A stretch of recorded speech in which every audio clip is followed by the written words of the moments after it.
From who knows where, here's a couple of guys who talk sports, bet on sports, and complain about sports. The Better or Worse podcast with Rick Shaw, Randy, and Mitch.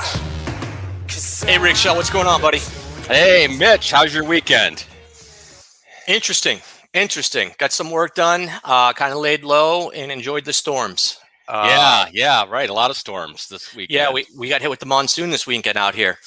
Listen, we got a cool show today. We're going to talk NIL a lot, and we're going to bring on Dr. Keith Adams here in 1 second, and then we'll get back to our baseball stuff later on the show. But some interesting stuff came up, Randy, that you were a little off the other day on your prediction of Michigan coming in second in the Big Ten. A lot of people have them way further down. We're going to say seventh in their division. So this is stuff that I'm going to have for the next 4 months, like a little needle for you. All I hear is this. That's all I hear. Hey, listen, ASU is going to have a good season, but we'll talk about that later too. Let's bring Dr. Keith Adams on because I'm interested to talk about everything that's going on. How you doing, Dr. Keith? Man, I am doing wonderful. It is a pleasure to be here, and greetings and salutations to both of you. Thank you. So you're heavily involved in college athletics from, I guess you used to be a coach, and now you're working with the athletes. Is that accurate? That is correct. I am the founder and president of the CKA Save project, a nonprofit organization designed to assist student athletes and the people who work with them through educational and professional development. So we serve as both academic and athletic consultants, and our whole mantra is find the balance between academics and athletics, because at the end of the day, what did you get from all of the travel, the tournaments, the this, that, and the other? Did you actually get the bag in terms of the degree? That's what we call the bag. Okay. So what the NIL is obviously new, and it's hit like a ton of bricks because guys, I think the first one I saw was De'Aaron King out of Miami, but then Alabama's quarterback followed up with a monster of a number coming out quickly. Remember, that number was given by Nick Saban. That's right. Yeah, exactly right. Anything to do with recruiting there? Nothing to help his recruiting. So I take it that you're for the NIL, and Absolutely. But how does it help the kick returner that is a third string D-back versus the starting quarterback? How do we get to a point to where it helps everyone involved, or is it not going to get to that point? Is it only for the top 5 stars? Real life is real. Yeah. It's not fake. It's not wrapped up in 22 and a half minutes with commercial breaks. It's not fair. It's not equal. It's none of that. So only in football and basketball do we ask for all of the things that the world doesn't give you. Right. So that is my initial answer to it. Free market is free market. And if I am a 17, 18-year-old bass player at college on a music scholarship, I can go play for the Philharmonic and no one says anything to me. I can sing. I can make Facebook in my dorm room so I can pick up women. No one says anything to me. I'm the tennis prodigy. No one says anything to me. It is only when basketball and football come into play that everybody gets, as we like to say in the South, sanctified and filled with the Holy Ghost, and everybody's got something to say. Adulthood is just that. So learn, take a business class, take a marketing class, get education, change your major from communications to business, to finance, and learn how the process works, and learn that the government's coming to get you in terms of the tax man and everything else. So that's kind of how we look at it. It's education, and you have the right to make as poor a decision as you want to. Yeah. And you have the right to do all of these things. And I would actually say we both agree with that. Rich, I would say we both agree with that take. Yeah, right. I think we both agree with that take. I know I do. I think there's great value in the scholarship. I think there's a lot of value there, and I think it's underutilized. And I just think, listen, I think there's college football is a lot like the NFL. We have 4 or 5 guys, right? Everybody else completes a team. You have your 4 or 5 stars that make or break your team. And they don't get treated the same as the rest of the team. But overall, I do feel that scholarship is a big deal. I think it is a big deal and should be treated as a big deal. And I think that's the only case I've ever made, is that don't devalue the ability that people have of getting that education. There's the guy from Florida State that quit football to go be a brain surgeon. Right. The linebacker. You know, you see great stories come out of athletics that kind of get glossed over, that devalue the education. That guy's like doing amazing things as a Dr. brain Myron surgeon. Rolle is who you were referring to. Yeah. And Mitch, I think you're asking, there's 2 different things that are being discussed. NIL talks about name, image, and likeness, and using your name, image, and likeness to promote yourself, etc.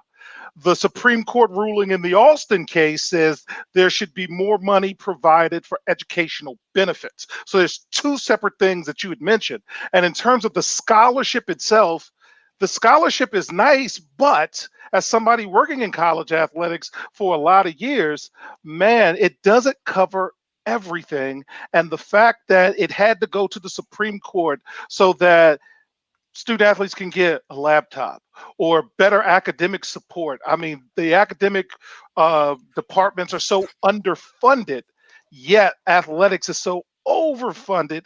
One of the examples I like to use, and I think both of you will get this, is Nick Saban by himself makes $9 million a year, and no one's mad that he's making $9 million a year, but it costs $12 million a year to run the entire Delaware State athletic department. So one dude and his coordinators, his offense coordinator, defense coordinator, make the same amount as an entire athletic department. Yeah, man, there's a problem with that, I gotta say. Well, I definitely have a little different approach, and it's because in college I lived with 3 football players, and we lived in San Diego. We lived in a 2-story condo on the beach. None of them had a job. And I have no idea how we afforded where we lived. We always had money for our kegs. We hosted a lot of recruiting parties, and we lived pretty good. And I saw things. I saw there was ways that they would, and they had meal plans. The other part about it is they didn't go hungry. They had meal plans where they could eat 2 times a day, I think, on campus. They also had tutors where they could go all day long and sit in a tutor's office to help them with college. My thing is I believe, and I'll go back to, I'm talking about football and basketball because those are the holy grail. They bring in the most money. Football players and basketball players in general get treated by a school better than paying students. I believe that, and I've seen that. If a regular student is to go out and get in trouble when they're in school, get a DUI, get something, they have to call mom and dad. Mom and dad has to go pay for an attorney. More than likely, if it's that same case and it's a good basketball player, a good football player, they'll probably be represented by an alumnus of that school who's affiliated with that school still. I don't know, when I hear stories about all these people going hungry, I never saw it, because the 3 guys I lived with, 2 of them were pretty good, 1 wasn't. Nobody went hungry. There were definitely benefits, shoes, clothes, stuff from sponsors, all kinds of great stuff that came around. We lived a pretty good life for a bunch of wild college kids is what we were. And the funny thing is, the stuff that I saw, I was like, that guy's got no chance in life. That guy's now one of the biggest hedge fund owners and runners in the country. And so I've seen success stories, but I've also seen stories of not success. But I've also seen how the top 5 get treated. I mean, there's a well-known person that came out of that college. He's driving around 3 different Mercedes Benzes when we're there. And I'm like, oh, okay. So listen, I think there needs to be a medium, but the other side of this is those scholarships that they get means that someone else that wanted to get into that school, a paying student, couldn't go to that school because there's only so many spots for students. So my biggest problem right now probably isn't the NIL. It's this transfer portal that I cannot stand, where someone can go to a damn school and then just say, I don't like getting yelled at, and I leave. So I am. Was that a segue? Because I don't hold on before we go to the transfer portal, and we're going to get there. I want to talk a little bit about NIL too. So a famous case. I went to the University of Michigan. A famous case at Michigan was the Chris Webber story, where Ed Martin, a booster, was buying him pizzas, was giving him clothing. Maybe gave him $100 here or there, whatever. Chris used to say, everywhere I go, I would see a T-shirt with my picture on it, with my name on the back, and I didn't make a dime from that, right? And he's going, but they're telling me that I can't have a guy buy me a pizza or blah blah blah. That's where the problem fell, and that's what they really took to the Supreme Court, right? So here's my take on it. I think the scholarships are valuable, right? And I had no problem with athletes who give a lot to the university getting some type of stipend to live their lives, so be able to go out and date and have a pizza and do all that things, right? And a lot of times, and not for every athlete, but there are a few athletes who would not be able to go to college if they weren't great football or basketball players. Let's be honest. All right. And so the relaxation of the admission standards plays a role in there too. It's kind of what Mitch said. So there's a combination of things. Now, all that said, how do I feel about NIL? I'm watching what's happening at the M-Den in Ann Arbor, where these kids are able to go in and have autograph sessions. They sign their name, they sign a T-shirt, they make a few bucks. It's like a job. To me, I'm fine with that. Yeah. Same thing with Cameo. Cameo's blowing up now with all kinds of student athletes. Have happy birthday wishes. Merry whatever. Right. Yes. So a lot of this comes to, I think he just touched on it, the job thing, because I know that these athletes aren't like they can't work more than 10 hours a week because they put such an importance on how many hours they're going to school and how many hours they're going to practice. I always said, well, okay, wait a second. If they're still student athletes, why don't we limit the amount of time they can actually practice and let them go get jobs? And that was but yeah, I got the same response from a lot of people. They just started laughing. Yeah. So football is a job, brother. I am still an educator. But you can't make the argument that they're student athletes and then say, well, they've got to do 5 a.m. practices, 4 p.m. practices, 8 p.m. practices, and then still say, oh yeah, but they're student athletes. I thought that the demands of college football was extremely more than it should have been for an athlete, and that could be taken back. But then again, you're going to get pushback from the Nick Sabans. You're going to get pushback from all the top college coaches because they want as many practices as possible. Yeah. So that would be, and so when I always heard Tom Osborne, I remember him being one of the first guys as the guys really started pushing for player pay, and I said, well, no, why don't we just cut back practices and let them go get jobs? And that definitely wasn't going to be something that they all were going to like either. Yes. So I think this whole situation is going to play out. It's going to help the top 5 guys. Michigan has that deal. Was it Michigan? I think Michigan's got that deal in place with a New Jersey athletic apparel store where they can only do signatures for that store. It's an exclusivity deal. So have you heard some of this, Dr. Keith, where they're doing exclusivity deals now? I have not heard the whole thing. The CKA Save project is like this conglomerate piece that we have attorneys on staff, and one of the things we do is counsel college student athletes on this, and it will be challenging to have an exclusivity deal since you're not an employee and there's no union bargaining rights. Now, again, I don't know if this is true or not.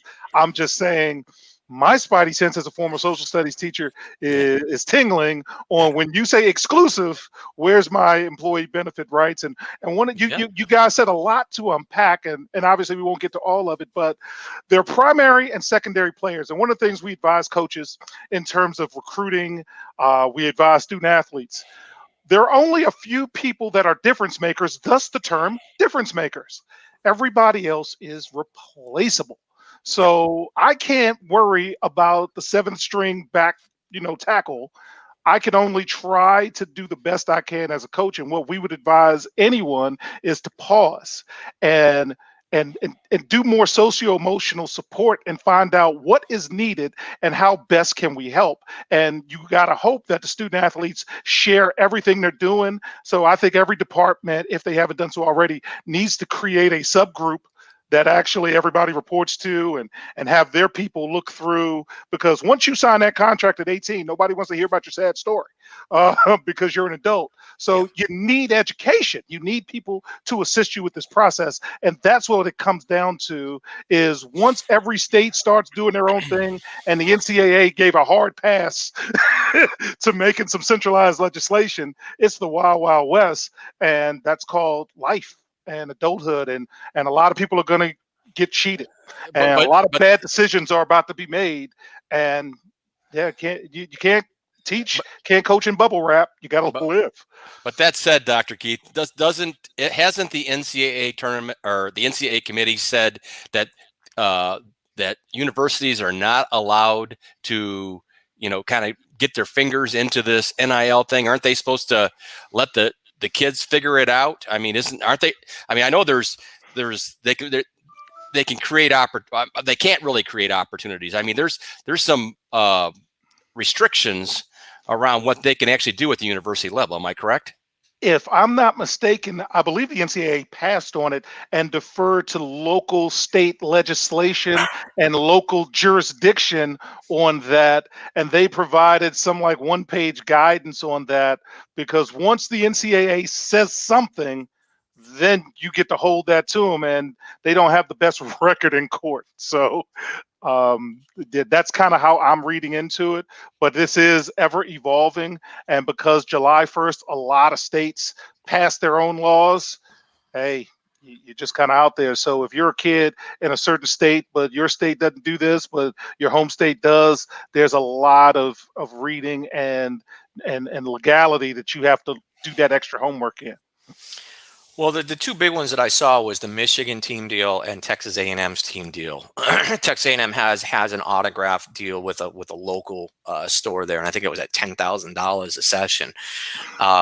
So there's going to be money pouring into this, and I don't know how it affects. So if you're Derek King and you sign this major deal, and then all of a sudden you have a bad spring practice. Let's say you have a bad spring practice. You find out you're not going to be the starter. Can you transfer?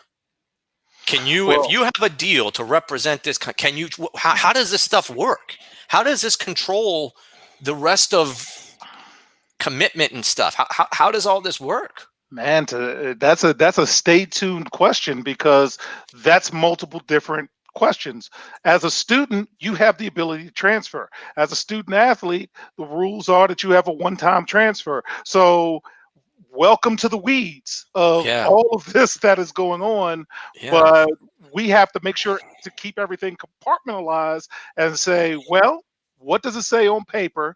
And a student athlete is this, but what you're mentioning sounds like an employee contract, and they're not employees. So yeah, there's going to be a lot of weeds in this and a lot of studying. And I know our attorneys, who are, counseling us, they're just shaking their head and was like, man, coach, this, because I'm still coached to a lot of them. Most of the people who work with CKA are former players and managers of ours. And the person in particular who works with us that's advising us is a former Division I student athlete, and just shakes his head and says, look, if you sign the contract, then that's a legally binding agreement. But are you going to do that with an athletic department? And then Mitch and Randy, I want to throw something at you, because you guys, I do, I've listened to your show a little bit. Boosters, Randy, you're Michigan, go blue. Are you going to donate to Big M, or are you going to donate to the kid? That's an interesting question. That's an interesting question, right?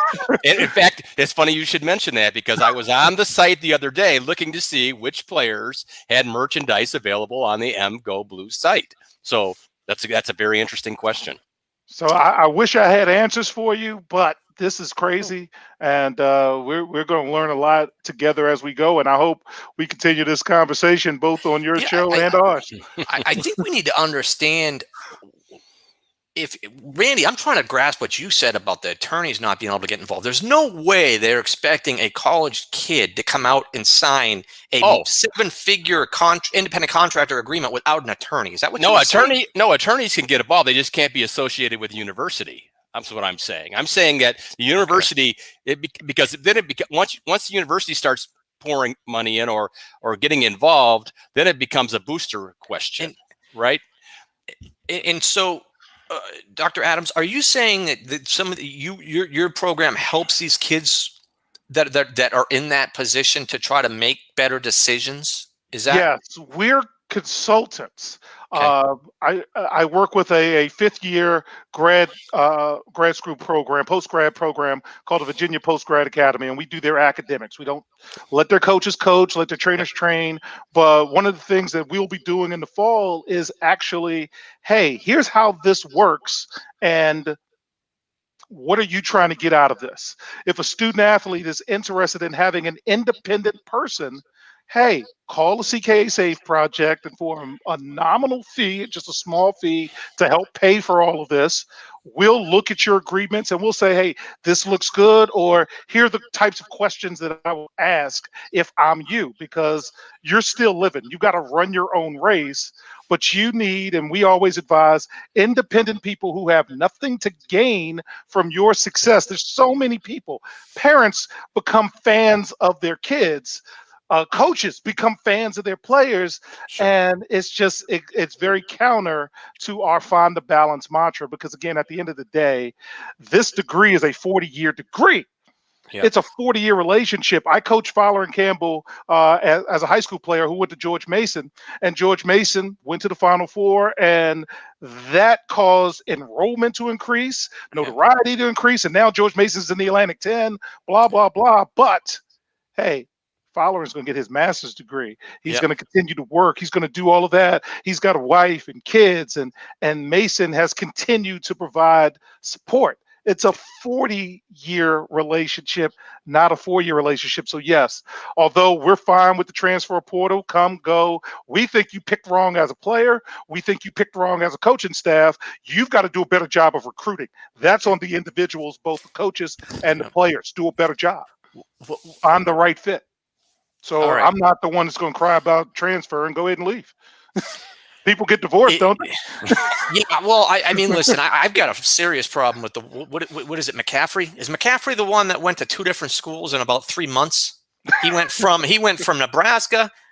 Did he go from Michigan to Nebraska, then Nebraska to some? No, those are brothers. I don't think McCaffrey did transfer. McCaffrey, he's at a 3rd school in in 3 months. He went to one school, he had a bad practice, and he's like, I'm out of here. I got yelled at. I'm like, come on, man. What are we teaching people? Yeah. You can't get yelled at anymore. Yeah. Listen, I actually think this will make the NIL will make a lot of people happy. I do think it's going to create top-heavy teams, even more so. And I think that's why you just saw the Texas and OU push to get in that SEC. I think it's going to be it's an arms race with. I mean, that's really what it is. It's an arms race. It's like that's where all the recruiting is. And I think Texas can see the writing on the wall. In Texas today, I think they just announced with OU, we're not renewing our media rights. They told them that this morning. So I think that pretty much signifies the end of soon to be the end of the Big 12. So listen, I don't have a strong opinion. My biggest opinion is on the transfer portal. I can't stand it because I'm a huge college football fan. I love college football. There's a college basketball player actually this year for ASU that played 3 years as a starter for us. He's now going to be starting for Kansas University. I'm like, what are we doing? You know, we pour our energy and our support into something for 3 or 4 years and somebody can just get up and leave. I don't like that. I don't understand it. For one, I know that people make mistakes, but I just think I think that's where I would draw the line is the transfer portal. I do believe there's plenty of money in football for everybody to be living comfortably. I don't think any kid should seriously sit at home and not be able to eat because he's playing football and he can't work or he doesn't have time for school. I don't think that's right. So I have no problem with the NIL. I think it's a game changer. I think it's going to really help the guys. Typically, the top 5 stars aren't the ones getting the highest grade GPA probably in their class. It's usually the guys that don't play a lot that get better GPAs, I think. And so I think it's fair. I think it's fair for everybody. I do like to see the education valued because I do believe there's too many good stories out there about education, about people that were really good football players or really good basketball players doing something else with their lives than that. Pat Tillman took a crazy route. The role from Florida State, I'll never forget. I remember watching the games, and they were talking about how he had to make a decision to go overseas to go to get his master's degree someplace in medical for he's a Rhodes Scholar, if I'm not mistaken. Yeah, and so I remember watching it, just thinking, this is an amazing story. That this guy's going to go overseas, linebacker, he's going to go overseas to become a brain surgeon. So I just think there's just a lot of stories out there like that we could hear more of. Yeah. Well, in terms of the transfer portal, a lot of times, and this is my dissertation work coming, I studied whether or not there was a statistically significant relationship between academic and athletic, intrinsic, extrinsic, and motivation. And most of the student athletes that we've talked to, surveyed, a lot of times they transfer because, quite simply, their socio-emotional needs were not met. And as a next school coach, because my coach was old school and you go to class, you do this, you do that, but also being an educator for close to 30 years, you're allowed to do stuff that the previous generation was not allowed to do. And a lot of the feedback I get when I'm at conferences and things like that is, man, these kids are soft, these kids are this, these kids are that.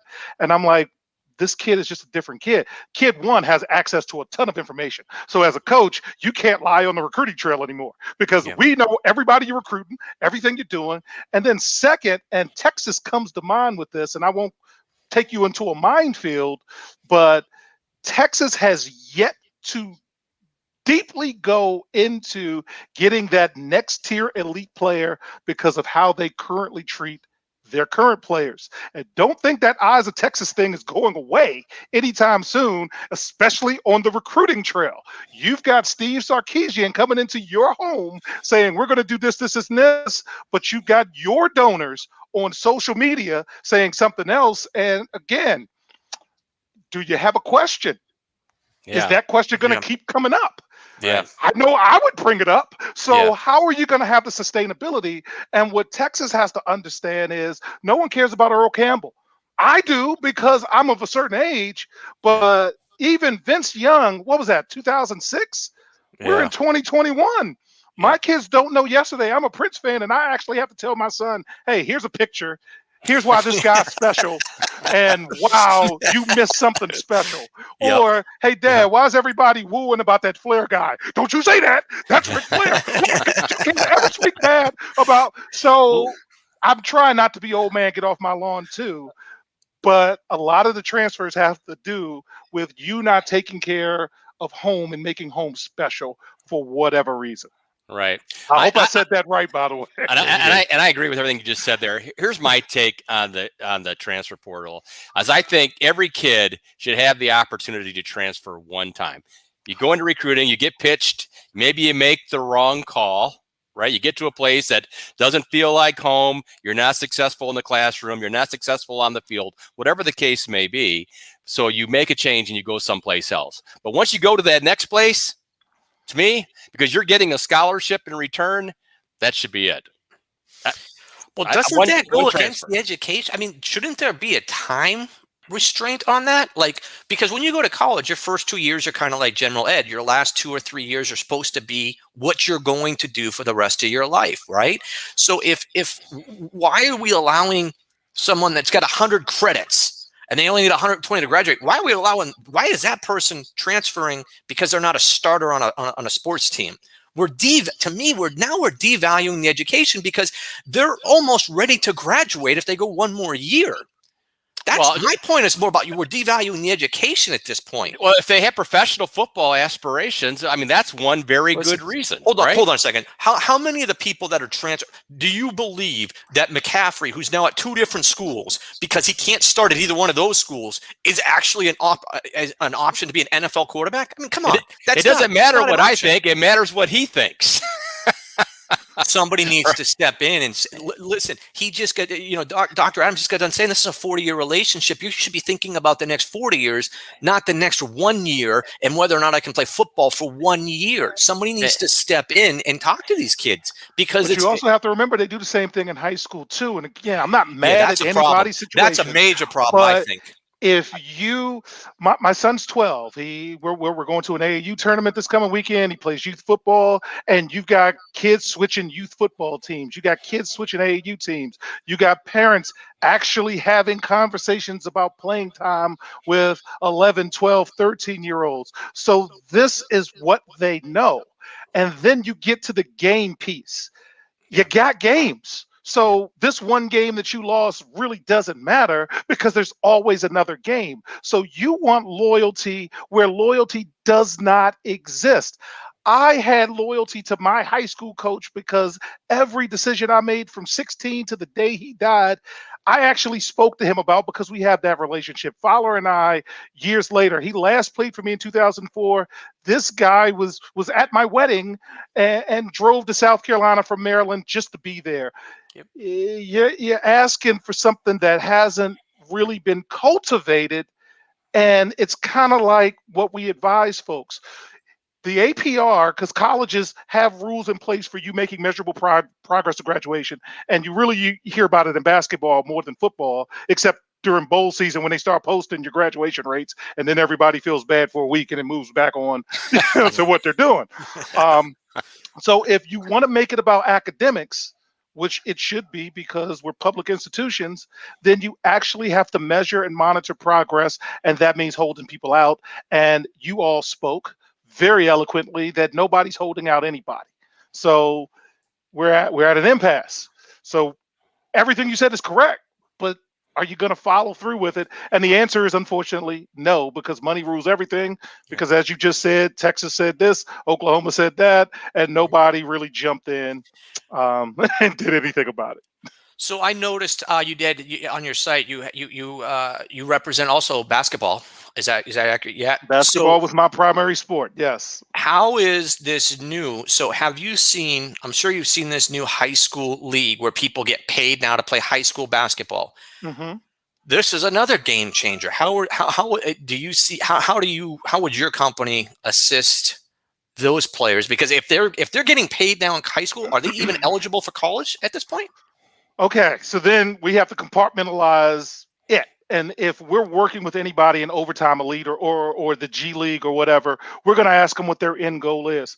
And if their end goal is to play in the NBA, that's fine. But if I'm not mistaken, both Overtime Elite as well as the G League puts money aside for their academic pursuits. And as somebody who's done distance learning, as somebody who has done hybrid learning, we would focus on, okay, these are the types of majors that will benefit whatever your career aspirations are in terms of playing professionally, because it's not just about the NBA. Fowler had an over 10-year career in Europe, along with others. Right. I just use that as an example. So we are client-based. So we would ask, what are you trying to do? And then utilize our resources to best help the individual player reach whatever that goal was. So in terms of them playing and not having high school or college eligibility, if that's the road that their parents and so forth want to do, it's going to be challenging.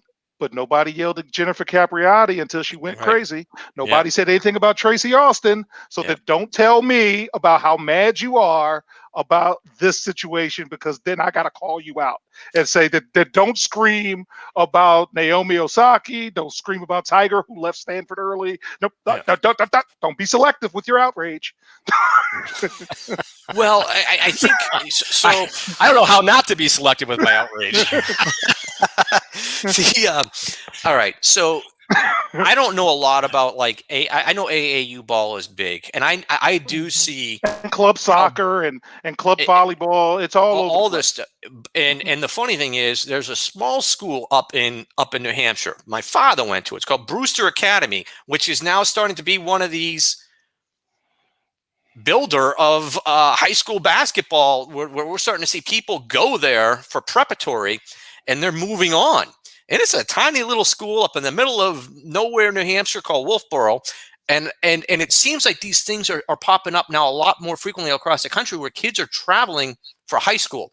The name that came to mind as the first one I saw doing this was Amari Stoudemire.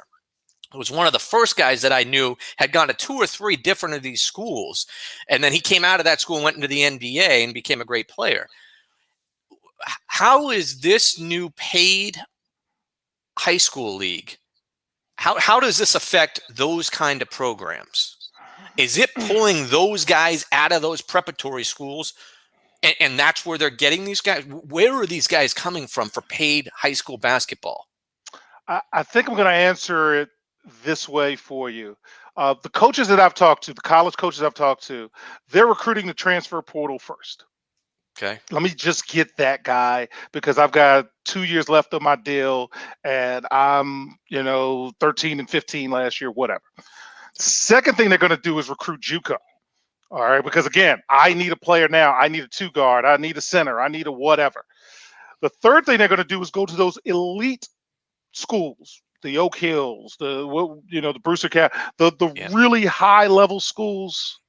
Then they're going to go to those high major high school conferences, like I'm out of the DC area, the WCAC and so forth. Yep. And then they're going to go get the high school. So by me telling you from college coaches, both football and basketball, this is how I'm looking at it. Yeah. I hope that better answered your question in terms of what you were looking for. It does. I'm just trying to Real figure talk. this. No, I know. I'm trying to figure out the high school basketball league and who. I don't know. If I had a high school student, I think I would draw the line at letting him get paid to play basketball in high school. I want them to have a Gary childhood. Coleman got paid at 8 years old to be an actor and say, "What you talk about, Willis?" And look no what one happened to him. screamed. Look what Yes. happened to him. That's But the look problem. what happened to Kim They're not Fields. children. Look what happened to Kim Fields. Kim Fields was a child actress who had strong parents and so forth and so on. So there's tragedies and there's successes, but why can't we have a child actor and have rules in place to make sure the child actor's okay? But again, it's selective outrage with athletics. Well, I wouldn't have a child actor either. I would want them to be children. I want them to be children and grow up to be children and enjoy that. I understand when you get into college, you're in that just before adulthood, and there's decisions and there's heartaches and decisions. But to me, high school is still a different ball game. It's interesting. It's the whole landscape is crazy. We talked about this on Friday, Randy, and I said we were going to have a decision quick on OU and Texas. It went the opposite direction than I thought it was going to go. I didn't think there was any way they were going to leave the Big 12. I didn't think the Big 12 would let them. But man, money is screaming. Money must be screaming out there because for them to get there and get it done this quick. Not only that, but look at the dominoes that is set into motion, right? I mean, I heard today that Michigan. The Big Ten was looking at emerging conferences with the Pac-12, or at least selectively merging, where they take Stanford, USC, UCLA, Colorado, I think was one of the teams. They don't want ASU. ASU owns Michigan. They don't want ASU. All right, now wait a second. ASU got its own problems right now, and I'm glad you brought that up with the Big Ten. Remember, most Big Ten, if not all of them, except maybe Nebraska, are part of the AAU in terms of the academic universities. And don't tell that to Tom. 12, Tom doesn't believe that, but you're absolutely right. Yeah, many of the Pac-12 schools are also a part of the AAU in terms of academic institutions. Right. So it would not surprise me if they did something together. But again, we're in that wait and see mode, and I haven't even had a chance to read the articles that just dropped about Texas OU. Right. Yeah. So go ahead, Mitch. Go ahead. Well, you brought something up. I mean, how are we still looking at problems then with Herm Edwards? How is everybody looking at problems with it? If we have the NIL and people can get paid, why is he having problems because he let somebody make some phone calls or was on campus when they weren't supposed to be? I mean, we're paying players now. Why is all this still happening? No, the universities are not paying players. Outside corporations and individuals are paying players. It's different. You realize what he's in trouble for. People were on campus when they shouldn't have been on campus. I mean, come on. Now, as much as I love Herm, and Herm is one, he's a great person. Okay. Yeah. But yeah, you can't do that. A lot of times when these things happen, fellas, people will call me and say, "Okay, Keith, spin it." And I said, "Okay, what happened with Herm?" And the first thing I did when I looked at it was like, it's a global pandemic, and yeah. Give me a minute. I need to look at that again. So yeah, that's going to be a hard one to come back from. That's going to be tough. I'll tell you though, and I love her. Was if I was a player, bad, I'd want to play for Herm Edwards. I'm telling you. well, wasn't it mostly set up? I mean, I think it comes from the Cal Poly relationship that he brought in, right? I mean, listen, what he did was he brought in, I can't believe I forget his name, but the Giants linebacker that coached at Cal Poly that's now at ASU. Antonio Pierce, if I'm not mistaken. Yeah, it's Pierce. So Yes. he brought him in, and what that did was that gave us a big advantage. It gave ASU a big advantage over USC because that's USC's breeding ground is Cal Poly, Long Beach Poly. That's his breeding ground where they get a lot of their players from. So I thought that was a great move, and his recruiting's been great. But the only thing I heard was that it might have involved Jaden Daniels' mom somehow bringing players or paying for tickets, and I'm like, oh, this could get problems. So listen. I'm excited about ASU season. For the first time in a long time, we get the easiest schedule in the pack in all the Power Fives. We have the easiest schedule and a good team. I'm looking forward to it. Meanwhile, Brandy's all worried over there because he's got not the easiest schedule and not a good team. So this is going to be a great season all the way around, as long as we keep our coach. Yes, indeed. On the Odd Coaches podcast, we just taped our Big Ten preview. So most of my Big Ten information is fresh in my head. And I know you guys were talking before the show. Yeah, we don't have Michigan very high as well. And I'm sorry because I like Harbaugh, but man, to use my wrestling fandom, he's not booking it right. No. And he's poorly booking. And man, you got to beat somebody with a pulse. He's like Tito Santana from back in the day. He's the Intercontinental champ, but we're never going to let him close the show. The guy in the yellow tights is going to close the show, and that's Ohio State right now. But enjoy your feud with Greg Valentine. And I'm just dating myself because you're a mid-Carter right now. I mean, you're Kofi, who gets a taste of the belt, and then Brock beats you in 90 seconds. Who did you guys – Dr. Keith, we're a basketball school now.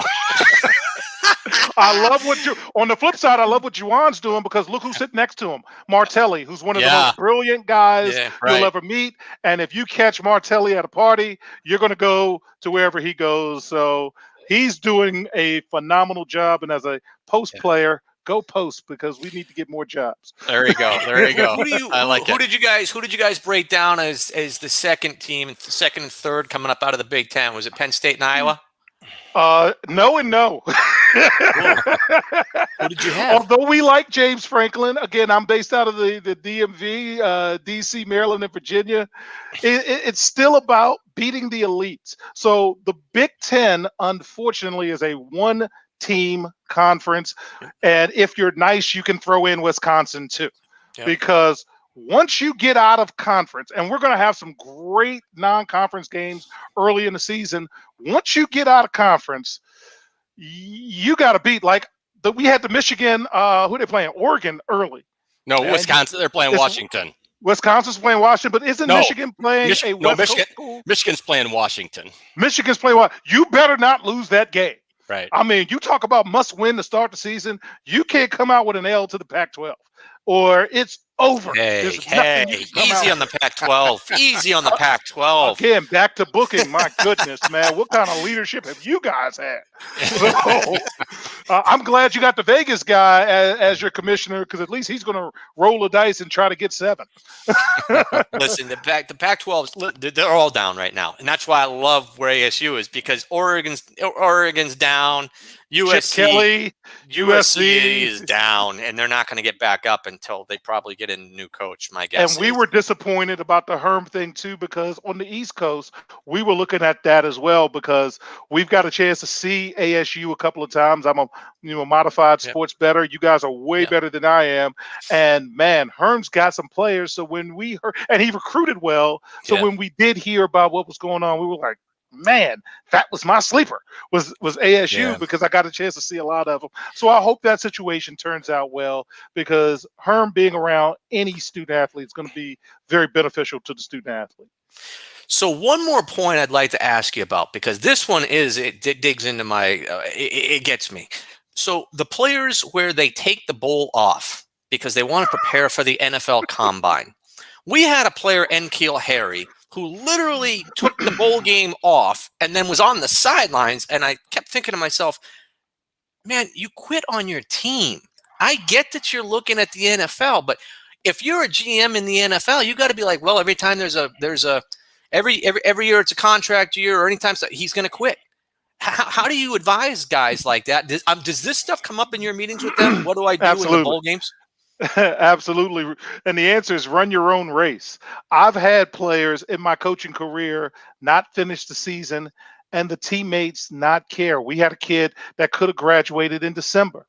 Now, if he had have enrolled in January, he could have gone through the season, dropped a class. He's still going to graduate, but he was ready to move on. So who am I to get in the way of a player moving on? I'm not mad at that. Now, growing up, it would have just flabbergasted me.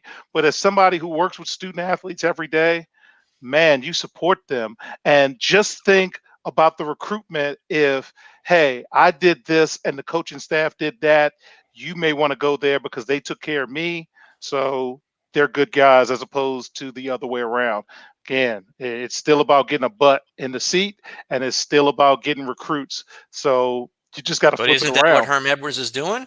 Isn't that what Herm Edwards does well? Is he's a player in a way? He's a player's coach, also a little bit of a disciplinarian, but also a player's coach. Isn't he a little mixture of both? Yeah, but sometimes you got to let that thing go, because this is an investment. And if I am playing in the weed, I always love the Weed Eater Bowl. Well, that's not going to do anything but put me in a position that I can hurt myself. So we're not seeing a lot of guys opt out of the national championship game. We see some, but again, some middle of the week bowl, the Tostitos, dip the Dorito bowl. I'm not playing in that. I'm sorry. Well, the one that comes to mind that did that was Bosa. I think he sprained his ankle. I think the younger Bosa sprained his ankle in the second game of the season. Could have came back with like 3 games left and just took the whole season off. And I think they ended up in the championship game that year. Did it hurt him on NFL Scouts, and did it hurt his accountant? No, Nope. no. But most of the time, I know. But what I'm saying is, if I'm a GM, I'm looking at it. I'm looking at that. I'm telling you, from the people that I've talked to, they care of how that kid could fit their system. Because quite frankly, when I was recruiting in college, I didn't want your team to make the state semifinals. I didn't want your team to make the playoffs. So I'm glad that you didn't play, so nobody else can see you and you can't be hurt. And yay, thank you. But after the game, you're like, oh, Mitch, man, I'm sorry your team lost, man. But that's not your last. That's my favorite line. But this is not your last game, because when you get to insert college, we're gonna play you. So yeah, how the playing in the G League work? Remember the kid last year who got drafted? He went to New Balance for an internship. I forgot his name. Had $1 million internship and got to be a first-round draft pick, which means he's got 5 years of money guaranteed. And everybody was like, "Oh, you see the guy in the Syracuse?" Now I think he's fine. I think the guy coming. I think his name's Jalen Green. Might be the first pick in the draft this year from the G League. Cade's coming, dude. You better not pick anybody but Cade first. Oh, Oklahoma State, Cade Cunningham. You better pick him first. Yeah. If they don't pick Cade first, there'll be a riot in Detroit. Really? You guys want Cade Cunningham that big, huh? That's a ball player right there. Yeah. That's a difference maker. All right. Listen, this has been one interesting topic. I actually think we agree on a lot. I don't think there's. I think there's some differences. I think we just there's money that can go around. I think that certain players do need to value their education, and build towards the future. And I think that's the gist of. I think that's how a lot of people feel. We're just trying to all figure it out, because I don't understand how. I'll use Michigan again. I don't understand how a New Jersey store is doing a deal with Michigan. I don't understand. Because there's a lot of alums in the New York area. and I agree with you. There's no right way or wrong way. There's a preferred way. And that's what we often talk about. Yeah. And some people prefer this way and some people prefer another way. But at the end of the day, what we all should care about is the next 40, not this 1, 2, 3, or 4. That's kind of how we look at it. Very good. Okay, well, thank you so much for coming on. We're gonna take a quick commercial. We're gonna come back and talk baseball. We're gonna talk baseball after this. Are you a baseball player? Do you bet baseball at all? My college roommate is a baseball person, and he's a Giants fan. And there's too many variables for me to bet on baseball. But I'd love to get on with you guys during football season, because I am psyched up. I'm a quantitative gambler, so I look at the numbers. Okay. And I'm going to be better this year than I was last year. And state of Maryland, hurry up and get online betting so I can stop driving to Delaware. We got a potential sport hitter customer here. Yeah, we got a sport hitters player. So very good. We'll definitely have you back on. We're going to do a big NFL kickoff in just a couple weeks. So when we do, we'll definitely reach back out to you. And thank you so much for being on today. It's very enlightening, and I appreciate it so much. Thank you. Very cool. All right, Kelly, let's roll our commercial.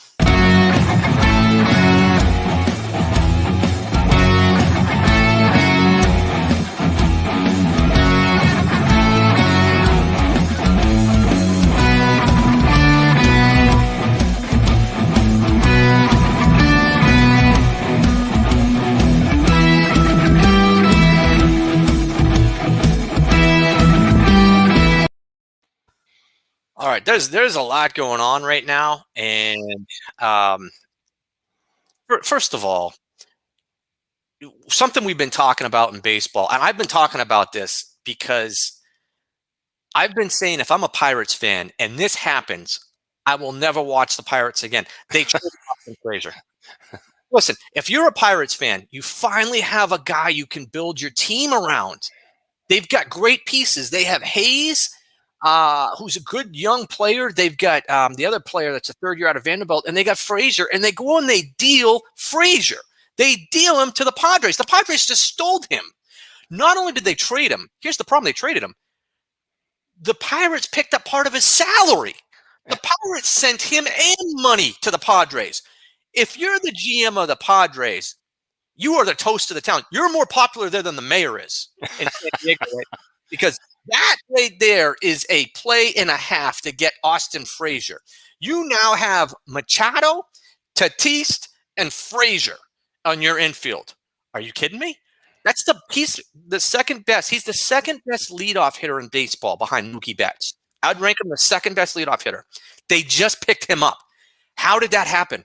I have no idea how nobody else in baseball thought about getting in on Austin Frazier if he was available. So I missed the trade. What did they get in return? They got 5 minor leaguers. Okay. The best one is the 5th best prospect in the Padres organization. The Padres sent Austin Frazier and 2 players and money to the Padres, and they got 5 minor leaguers back. Not okay, because none of those minor leaguers are as good as Austin Frazier. I don't know what you're doing because that division's up for grabs. That division's up for grabs next year. When you look at those teams, Milwaukee, St. Louis, Chicago, anybody can win. And to me, the Pirates now have gotten rid of Garrett Cole 3 years ago. They've gotten rid of now Austin Frazier. They're overpaying Bell. Why not ship Bell and keep Frazier? Because the Padres didn't want Bell. That's why. I'm blown away. And I've been saying it. I've been saying, watch for this, watch for this. The other one is Winker in Cincinnati is the one I think is a person that everybody should be going after. And if that happens, those are the 2 people that I think can actually change the pennant race. Frazier is one player, and I think Winker is another that can change a pennant race. And I had given up on the Padres because they didn't make their move when the Giants were hurt and the Dodgers have been hurt. Props to the GM of San Diego. Again, props to him. I mean, he's surprising the crap out of me. So, yeah, that guy should be more popular down there than the mayor. Probably is. But yeah, over the weekend, that just happened late last night. So did you look at today's games? I did. What are your thoughts on today's games? Well, I'm going to talk about my sport hitter picks first of all. Okay. I got into a three team challenge today, so I need 3 winners. I picked the Braves, the Red Sox, and the White Sox today. With the Braves getting 11.95 points, the Red Sox getting 8.55 points, and the White Sox getting 9.20 points. Pick 2 road teams today, the Sox and the Braves.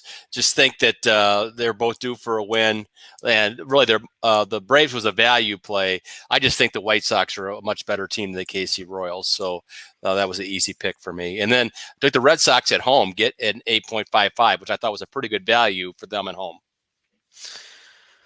Oh, okay. So I'm going a little different direction. I'm taking the Mariners at home 12.55. They're a pretty solid dog at plus 151. I actually like Shohei Ohtani on the mound tonight for the Angels at home, 8.42. And I like the Red Sox at home over the Blue Jays. Yeah, so we both have the Red Sox. Yeah, have the Red Sox, have the Angels, and I have the Mariners. And I want to see if that's flexing.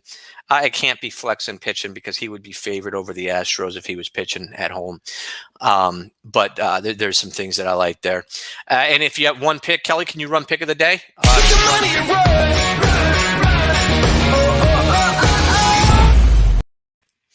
Who's your one pick of the day?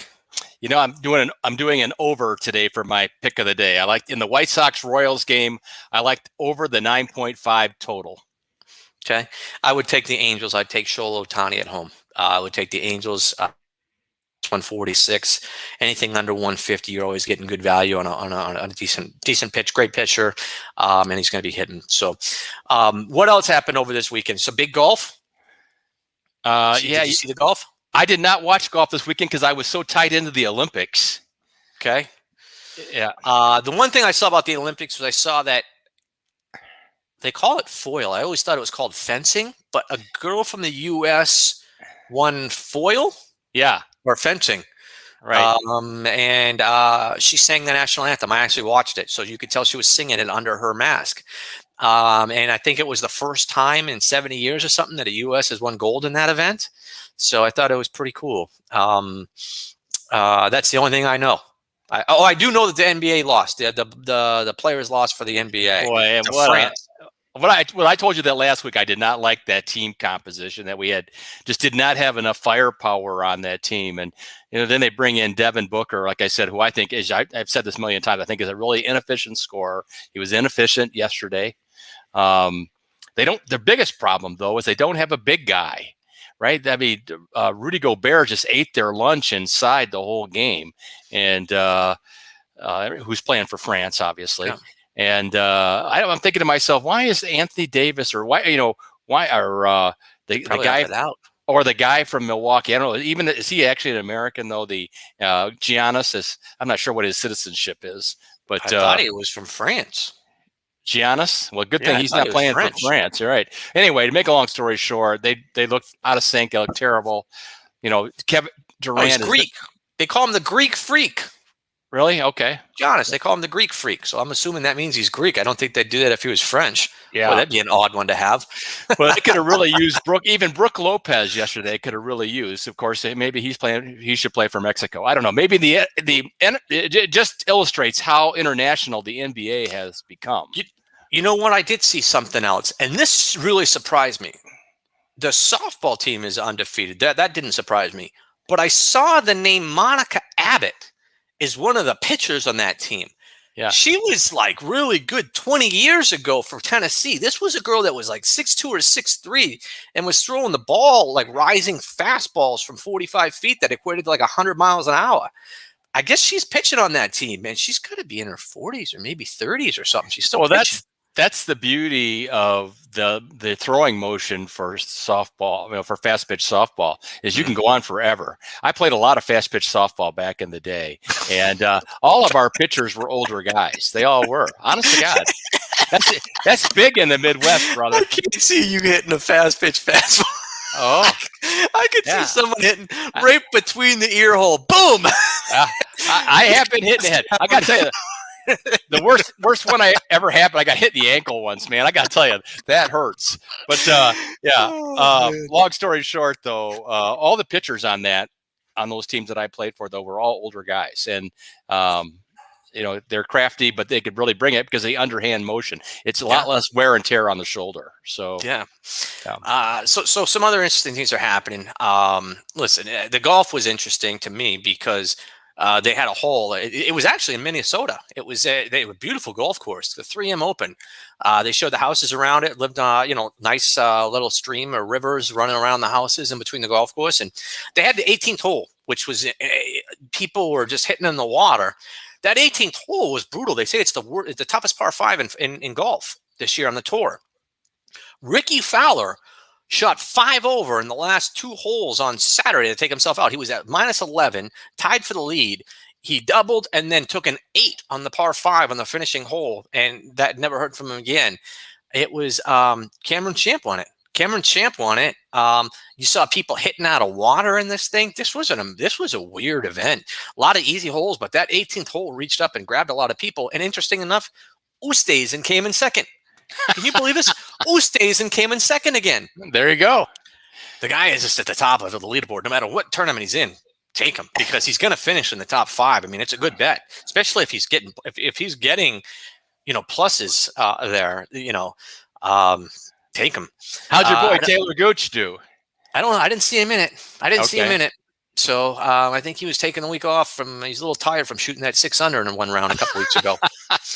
So he needs to get back out there, build up that stamina, play some more events. The fight was good. The fight was good on Saturday night. TJ Dillashaw won a close fight, very close fight, but I agreed with the scoring. I thought he won 3 rounds to 2.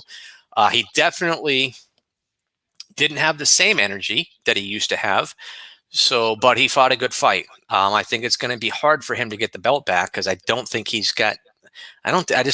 the same fighter. He outfought a guy, but I just don't think he's the same fighter.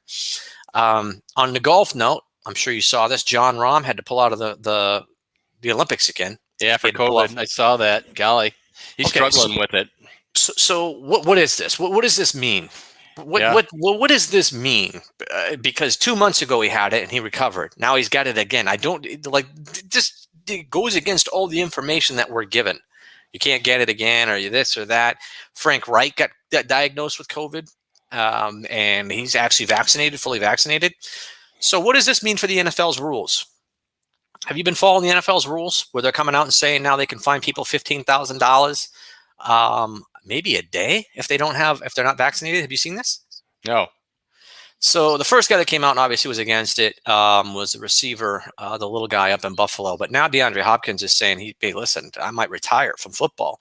And if you have a couple more guys like DeAndre Hopkins or that are impact players saying they're going to retire for this COVID vaccine mandate, that could be something that's a game changer. That could change the mind of the NFL real quick. DeAndre Hopkins is not retiring from football. He's going to look at it. Listen, he's not. He's definitely not going to sit there and be fined, play and get fined $15,000 a day. Well, but he's not. If he retires, he forfeits his contract. He's not doing that. Yeah, but he can probably go do a lot of other things. Do you see Deshaun Watson's in camp now for Texans, and the minute he showed up, they're like, okay, now we'll trade you. Yeah. So they didn't think he would show up, and they thought they were going to have to pay him. The minute he showed up, it changed the whole ball game for them. So now he's on the trading block. If you're another team and Deshaun Watson can help you, do you take him? The question there is, do you believe the accusations against him or not? I think the question should be, do you believe all of them or none of them or some of them? Because I think there's 3 options there. I actually believe some of them. I believe he is right that some ladies that he went to said yes, and some ladies were offended that he went to. So, and then I do believe some ladies jumped in to try to make some money. So there's a lot there. I think it's a very, it's an interesting case to have to look at, and piece together. But it comes back to, if you're a GM in Denver, if you're a GM. If Aaron Rodgers really wants out of Green Bay, now all of a sudden that Deshaun Watson's available, do you say, okay, are we doing a 1-for-1 swap? Or we will trade him for Deshaun Watson, because Deshaun Watson might be able to give us more years than Aaron Rodgers? Is that something that's looked at? It does open up a lot, I think, in the NFL in discussions. I'll look at Miami again as a team that I got to be honest. I think at this point, Brian Flores, I think he's just will play Tua to save his job because of how much he spent on Tua, what they went through last year with Tua. I think he's got to try to protect that pick at this point. But if I have a shot at Deshaun Watson in Miami, I think I got to at least make that phone call, right? Would you at least make the phone call? Yeah, I would. I'd make the phone call. Yeah, so I just think that there's a lot of interesting things that, listen, college kickoff is 30 days away. The NFL is only 10 days behind that. So we're looking at a lot of moving pieces over the next month. I am getting tired of Aaron Rodgers doing these cryptic tweets on Instagram now, trying to toy with everybody. It's like enough of this crap. Right. Either show up or don't show. Show up or don't show up. Right. Enough with the talk. Right. Yeah, Enough of the.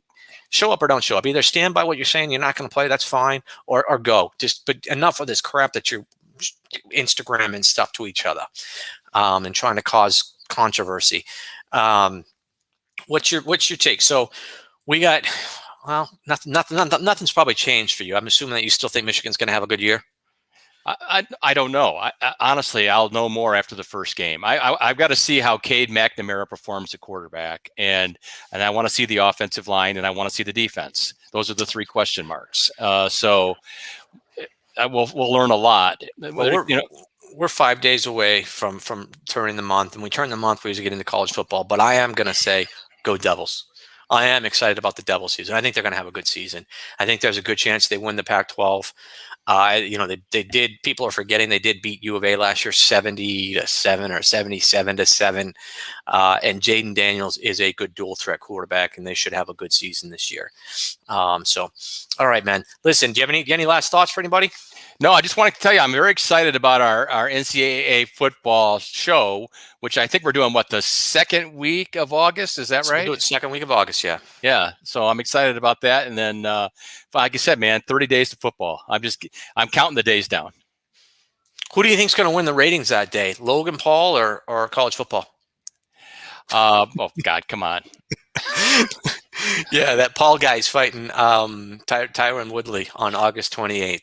And it should be an absolute joke. It shouldn't even. I mean, Tyron Woodley hasn't won a fight in 3 years, and that's in MMA, and he's known for a guy that doesn't throw any punches. He's a wrestler, so now he's going to go box a guy.